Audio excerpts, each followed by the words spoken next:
everybody, and welcome to BPD Update. I'm Steve Strand, the Chief of Police for the City of Bremerton, and welcome to the show. As you know, we do this show because we want to let you know what's going on around your police department in the City of Bremerton and let you know sort of what some of the upcoming issues and trends are around the Bremerton Police Department. This month, our guest is someone we've had before on the show, Sergeant Bill Endicott, one of our patrol sergeants. Welcome, Bill. Thanks, Chief. So Sergeant Endicott is patrol sergeant. I shouldn't say obviously a veteran, but he is a veteran with us, an experienced sergeant, and he is someone who is deeply involved in one of the changes or the initiatives that we're starting at the Bremerton Police Department, and that is, we call it sort of informally, but we also say this a lot in public, is our frequent flyer program. Intelligence-led policing is probably a nicer way and a little more elegant way to say it, but really it's about frequent flyers. So frankly, I think we should just say that. And we're going to talk a little bit about what that means. Who is a frequent flyer? Why is it important? And most importantly, what are we doing about it at the Bremerton Police Department? So before I talk a little bit with Sergeant Endicott about this, here's how to view it. The traditional role, the traditional functions or tasks of law enforcement going back decades are really three things, and one is response to 911 calls. You call 911, you expect a police officer to show up and show up relatively quickly depending on what the call is. The second thing we do is patrol. We do random patrol and we do directed patrol. So patrol officers, that's what we call them, we're out doing patrol, and that is again a traditional function of law enforcement, and we've been doing it for so long that sometimes we say, well, what is the purpose of that? We all sort of know it's to look for things, to respond to calls. And then the third thing we do is investigation of crimes, retrospective investigation of crimes. Something happened, we come out and we say, we're sorry that happened. We take fingerprints, we interview people, we try to catch someone. So it's investigation of something that has already occurred. So response to 911, patrol, and then investigating crimes. And those are the traditional things law enforcement does. Frequent flyers, as we talk about this, and intelligence-led policing is sort of adding a fourth element, and that is problem solving. And I know that's kind of a cliche, but really what it means is using different tools to go after a problem. And a problem in many, many cities in this country, including our city in Bremerton, is, again, what I'll call frequent flyers. So that's a long way to get there, but I wanted to sort of set the table a little bit, Bill. We've been using the term frequent flyer. I like to use it. It's commonly used. What's it mean, and how do you differentiate that with some of the other people we deal with? Frequent flyers in our community is the career criminals, not necessarily your bank robbers, car thieves, even though they may have that on their resume. Mm-hmm. These are the guys that go out and take the mail out of your mailbox and get your incoming bank checks. They steal the wife's purse out of the car, your neighbor's lawnmower from his garage, and they do it all the time. Mm-hmm. We have lots of them in the city of Bremerton we deal with. This week alone, we picked off 3 of them in the Commission of Crimes. Between them, they had 600 previous contacts, police mm-hmm. contacts in our database. 600 contacts. And they had over 100 arrests together. Mm-hmm. These are people we deal with all the time. We know them on site, we know mm-hmm. who we are. Mm-hmm. We watch for them. They usually, if we do make a case on them for shoplifting, say, and they are subpoenaed into court, mm-hmm. they don't show in court. Mm-hmm. A warrant's issued. We got one the other day that had 4 warrants for his arrest accumulated over the last year that we spotted and we took him. So just expand on that a little bit. And Sergeant Endicott talked about this, but if somebody commits a major crime, a homicide, a criminal sexual assault or a rape, major robbery. I mean, that's a big significant crime, and of course we still deal with that. Of course we do. Our detectives will deal with that the best we can. And we do that, frankly, quite well, like most departments do. The frequent flyers are a little bit different. They may be involved in those at some point, as you mentioned, in their career, but these are the people involved in what is usually a misdemeanor crime, not a felony, but a misdemeanor. Trespassing, mail theft, minor theft from sheds, breaking into cars and car prowls. And I have to be honest, in law enforcement and in our society across this country, we've begun to sort of bifurcate these two things and say, well, that's minor crime. And so we're not going to put those people in jail. We're not going to deal with that as aggressively because we don't have the resources, first of all. We only have so many jail beds. And secondly, because, well, it's not, the really significant major crime.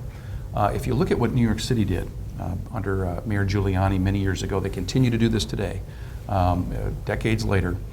It was called broken windows, but it's another sort of form of this where we're basically saying, you know what, that's not minor crime. If my shed is broken into, somebody goes into my garage and steals things out of my garage or my car, that's a big deal. It's certainly a big deal to the victim, and it's a big deal to our city and to neighborhoods because it's not okay. And Bill was describing, these people with dozens and sometimes hundreds of contacts with law enforcement. And they're just going through the system again and again, and I call them wind-up toys. They're like little wind-up toys, and as soon as they hit the ground, they go off committing crimes, and they just never stop. And they're human beings, I get it, but they are really affecting our quality of life and lifestyle. And again, it's not just our city, it's many cities, many regions. And so getting away from, well, that's the way it is, to how are we really going to change this? How do we change this dynamic? That's what this program is all about, and how to really aggressively go after frequent flyers. So now that you have some idea of who they are and the problem that's presented by frequent flyers, the way they affect neighborhoods, can you talk, Bill, a little bit about what are we doing to change the dynamic and to send a different message and to really get frequent flyers to not want to be here? Well, again, most of them have warrants that come through the system for them. We research our warrants daily on a My Squad, look for what warrants have been issued in the last few days. If in the last week there's been 100 warrants issued out of the local jurisdictions, arrest warrants, we know 30 of these people on site. They're our frequent flyers. We talk about it at lineup. The guys carry their pictures in the cars. We keep our eyes open, and very frequently, several times a week, we spot them downtown area, in a neighborhood that they don't live in, going through an alley somewhere. We arrest them on their warrants. They have the old hit mindset that, well, it's a misdemeanor, you're not taking me to jail. That's changed. Yeah, you are going to jail, and you need to understand that every time you're arrested in Bremerton, found to have an active warrant, you're going to jail from now on out. Right. And that's what we've been doing. The theme is, one of our policy changes has been, everybody goes to jail. If staffing allows, there are certainly exceptions, but if staffing allows, everybody goes to jail. Now, sometimes the jail, because of their booking standards, takes fingerprints and photos and books them in and then releases them. So be it. It is still very different from simply saying we're not going to do anything about this and maybe send them to court later. So everybody goes to jail. As you mentioned to me, Bill, and I've heard this from other officers and sergeants, the word is getting around, and that is the purpose. That is our goal, is for the word to get around that this is no place to be for people that are the wind-up toys of crime. Now, we have people in the community that will say to me, well, we have social services, we have the hospital, we have a lot of facilities. We're the big city on the peninsula, so of course we have all those things. So you're going to have a lot of people here, for example, accessing the Salvation Army, accessing social services. People accessing social services are not the same as frequent flyers. Sometimes they get mixed up. They're not. Somebody who's here who happens to be homeless that's accessing food or shelter, that person is not treated the same way. It's the people who are out there and their behavior is driving them to commit crimes over and over. And again, I think in our perception sometimes we mix those two up. They're two distinct groups. Criminals are criminals. Homeless people are homeless people. It's two different groups. And so we want to make this a safe place for everyone, including those accessing social services. I hope that makes sense. So as we go after frequent flyers, we send the message that everyone's going to jail if you get picked up on your warrant or committing a crime in our city, no matter what it is. As I mentioned, the word is starting to get around. We want to reinforce that. Talk a little bit, if you could, Bill, about some of the, is there any specific incidents that you've seen of people that have commented to you or to officers about some of these changes and what they're seeing? Just this last week, officers in my shift responded to a verbal domestic at a residence here in the central area of Bremerton. We got there and identified the man and woman that were arguing. The male we knew very well is one of the frequent flyers, long history. He had 2 shoplifting warrants for his arrest. We told him we were going to take him into custody, and he said, no, they're misdemeanors. You're not. And we explained to him that the rules in play have changed. Yes, we are. And every time you have a warrant from your arrest and we find you, you are going to jail from now on out. It's just how it's going to be. And at that point, he mentioned that he has family in Port Orchard area, and that may cause him to relocate, Right. which we encouraged. So be it. And again, living with his family, at least having some place to live. But we want to make the city of Bremerton an uncomfortable place for people who want to do the wrong thing. Many of us in this department live in this city. We believe in this city. And it's not okay to have people floating around committing crime. So we're going to do all we can to go after that.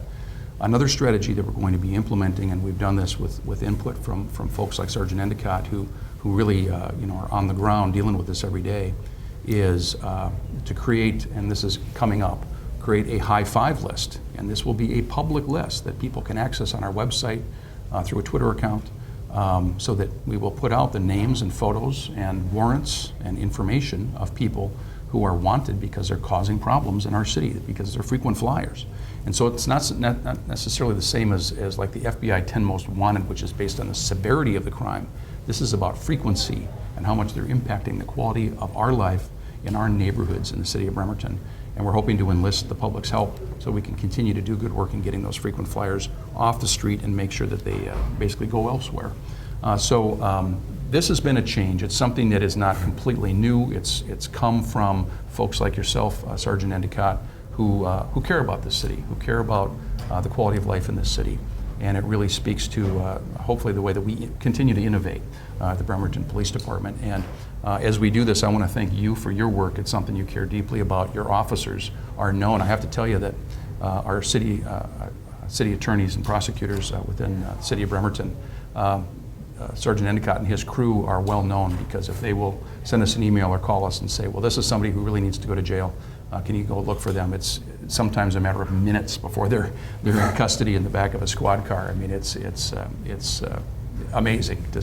They're great crime fighters and people who really work hard for our city and for our profession. Thank you for what you do, Bill. Yeah. And that's a little bit about frequent flyers. We'll continue to talk about this in upcoming shows, because it's a big change, and I think a very significant and a good change for those of us in the city of Bremerton. Well, as we always do on BPD Update, we'll finish up the show with some numbers, some statistics, and some incidents and trends around the Bremerton Police Department. So first of all, let's talk about some numbers from March of 2014, and we compare that to the same month in 2013. You can see there that the number of reports we took, that is anything that we had to sort of deal with and do a report, it's not necessarily the same as crimes, was down 16% compared to the same month last year. The number was 926, that's a 16% reduction. Number of arrests in March of 2014 also down almost 40% as compared to the same month last year. Domestic violence was relatively consistent. Unfortunately, we had 15 in March of 2014.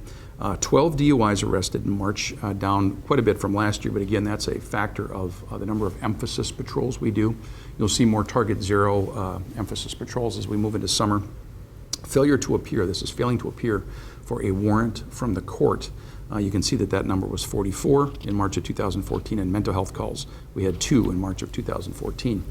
Let's talk a little bit more about frequent flyer focus areas. So I present this to the council, I present it here on BPD Update, and this has to do with what we talked about at the beginning of the show, and that is the frequent flyers that we're starting to focus on, chronic, frequent offenders that we're dealing with over and over again. And these are some of the crimes that are really related to those frequent flyers. So let's take a look at some of those numbers. Trespassing, people trespassing, criminal trespass on property. You can see that we had 4 in March of 2014. That's down 67% compared to the same month last year. Driving while license suspended, people driving without a license or a suspended license, was down 77% compared to the same month last year. You can see there that theft reports were consistent with last year. We had the number of theft arrests, however, was down 65%. Our burglary, our incidents of burglary was down, they were down 40%. Those were also down last month in February, but again, I don't know that that's a long-term trend. We'll keep an eye on that. But I should mention that last number, vehicle theft. Our vehicle theft numbers were up from 10 last year to 18 in March of 2014. I should mention that this is a very serious, we're seeing serious increases in our city as well as unincorporated Kitsap County, other cities in this area, Port Orchard, Poulsbo. Those numbers are going up, particularly in South Kitsap County. and they are generally being associated with older Hondas. So be aware that older Hondas, and by that I mean 1990s and older, Hondas are being targeted and they're being stolen at a pretty high rate. So we're starting to do some extra emphasis patrols. We're working with other agencies to go after that, and hopefully we'll be able to find out what the source of that is. There's some indication that it's one or two or three actors that are sort of doing this and committing, again, a rash basically of thefts of older Hondas. Talk a little bit about on April 14th, there was a shooting in the Navy Yard area. Many of you know that the Navy Yard, or the Navy Yard city area of Bremerton, is actually not within the city limits. It's unincorporated Kitsap County, so that is not part of our city, but this occurred in that area just outside of our city, and obviously we were involved, and it's something that affected us. There was a burglary call, a burglary in progress call, and a Kitsap County Sheriff's deputy was doing some patrol and looking around the neighborhood in conjunction with that, came upon a person who, as it turned out, had a long history of mental illness. The person then turned around as the sergeant started to interact with this person on the street. This was just a few blocks from the STEM Academy in the West Hills area of Bremerton, but again, an unincorporated Navy Yard city area. The suspect turned around and started to fire at the sergeant with a handgun. The sergeant returned fire. Nobody was struck, neither the suspect nor the sergeant. Thankfully, the sergeant was not struck. Obviously, the call went out, and our school resource officer was at Naval Avenue Elementary. Our school resource officer, Detective Bogan, happened to be there on a detail, obviously as the SRO, responded very quickly and was actually involved in the direct arrest of the suspect in this incident. But it speaks to, again, a very serious, larger issue. It upsets me as a police officer. It upsets me as a resident when anyone is shooting at a police officer. This person's shooting at a deputy, a sergeant from Kitsap County Sheriff's Office. There was an incident down near Burley a few months ago in which somebody was shooting at members of the Kitsap County Sheriff's Office. That's a big deal. We have people shooting at cops involved in mental illness issues. This is very serious, and it's nationwide, as you know. These incidents of violence involving people with serious and untreated mental health issues, and we're having frequent high-risk contacts related to it. The good part of this is over the next few months, we'll start to get the proposals for programs created from the mental health sales tax that was initiated by the Kitsap County Commissioners several months ago.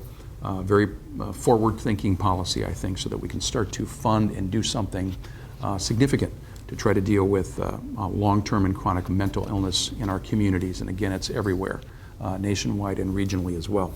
Another incident that occurred this past month was on April 11th. You see a photo here that was taken as officers responded to a fire at Armin Jar Elementary in East Bremerton. This was a portable classroom outside of Armin Jar Elementary.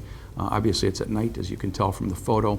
Bremerton Fire Department got there very quickly and knocked the fire down, but pretty significant damage. It was at night. Nobody was injured. It was unoccupied at the time, but a pretty large dollar loss. And we are assisting the Bremerton Fire Department as they continue to investigate this incident. The next thing I want to talk about was a couple of interesting photos here related to our Special Operations Group. We call it our SOG team, S-O-G. They're our undercover team that deals with narcotics and human trafficking. And they had two large-scale operations over the last couple months. In one of them, they seized, it was actually two different cases, they seized 650 pounds of marijuana. You may say, well, marijuana is legal now. Well, large-scale grow operations and large distribution of marijuana is still a crime. So they're still enforcing that. It's a personal use and regulated use that's legal. But they seized 650 pounds of marijuana. And the lower left photo there you see, that's what 650 pounds of marijuana looks like, all bagged up in hefty bags in our evidence area, and it was destroyed by burning after this photo was taken. There was also a large case involving the distribution of oxycodone, which is a prescription drug. The SOG team made an arrest there and seized over $200,000 in cash. And the photo you see there to the right, that's what $200,000 in 20s looks like when it's all bagged up in giant Ziploc bags. So a lot of money that we seized. We've seized quite a bit of money from a couple of other cases involving Percocet recently as well. And finally, some good news, I think very good news. We have teamed with the Kitsap County Sheriff's Office in a joint application for some automatic external defibrillators, for people that go into arrest from a heart attack. If their heart is in fibrillation, the defibrillator, the patches, and it shocks the heart and actually brings people back. It creates a rhythm again so that they can, their heart starts again. We'll start carrying these. Fire departments had them for years, of course. Ambulances carry them. They're in a lot of locations now in places like office buildings. But we're going to now start carrying those because we received a grant from Homeland Security to get 8 of these units, and we'll put those in our squad cars when we receive them over the next few months. A great resource. It means that we'll have even more people out there, including our Bremerton police officers, who can get there very quickly if a person goes into full arrest and can provide treatment that much quicker, and hopefully we can save some lives. So again, some very good news, and we'll get our officers trained up on that over the next few months. So just a few things going on around the Bremerton Police Department. We like to keep you up to date. We're always looking for your input, and as always, it is really an honor to serve the city of Bremerton. We'll see you next time on BPD Update.